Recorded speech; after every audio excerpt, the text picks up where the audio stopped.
बघूयात पुढची बातमी। माजी मुख्यमंत्री उद्धव ठाकरे यांच्यासह विधान परिषदेच्या 9 आमदारांचा कार्यकाळ हा लवकरच संपणार आहे।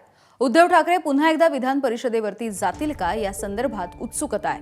विधान परिषदेच्या निवडणुकीमध्ये भाजप महायुतीला बहुतांश जागा मिळतील आणि महाविकास आघाडीला फटका बसेल असं चित्र आहे। विधानसभेच्या 288 सदस्यांमधून हे 9 सदस्य विधान परिषदेवरती जाणार आहेत। यासाठी मे महिन्यामध्ये निवडणूक नियोजित आहे। महायुतीचं संख्याबळ तब्बल 235 इतकं आहे।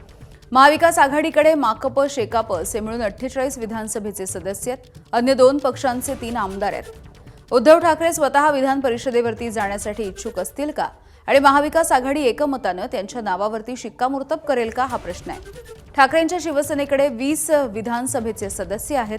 त्यांनी राज्यसभेच्या एका जागेसाठी काँग्रेस किंवा शरद पवार गटाच्या उमेदवाराला पाठिंबा दिला तर ठाकरे विधान परिषदेवरती जाणार असा त्याचा अर्थ असू शकेल। मागची निवडणूक आम्ही महाविकास आघाडी म्हणून लढलो, लोकसभाही लढलो आणि विधानसभाही लढलो आणि या 2 निवडणुकीनंतर या तिन्ही पक्षांनी एकत्रित राहण्याच्या संदर्भातला एक धोरणात्मक निर्णय हा झालेला होता। प्राप्त परिस्थितीमध्ये संख्यांचं गणित जुळवण्याच्या अनुषंगानं मित्रपक्ष आणि महायुतीच्या अनुषंगानं जरूर एकत्रित स्वरूपाचा विचार करता येईल।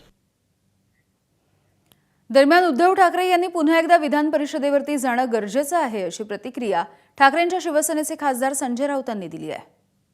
यापुढे विधान परिषदांच्या निवडणुकांमध्ये किंवा इतर राज्यसभांच्या निवडणुकांमध्ये एकमेकांना मदत करावी लागेल, तरच राज्यसभा आणि विधान परिषदेमध्ये आमचे लोक निवडून येतील सगळ्यांचे।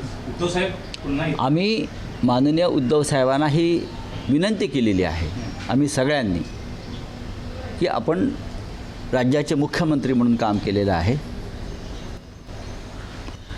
आणि त्या विधिमंडळामध्ये आपण पुन्हा जाणं हे राज्यासाठी आणि जनतेसाठी आवश्यक आहे। हे आम्ही त्यांना विनंती केलेली आहे, त्यांनी जावं अशी आमची सगळ्यांची इच्छा आहे। एबीपी माझा, उघडा डोळे बघा नीट।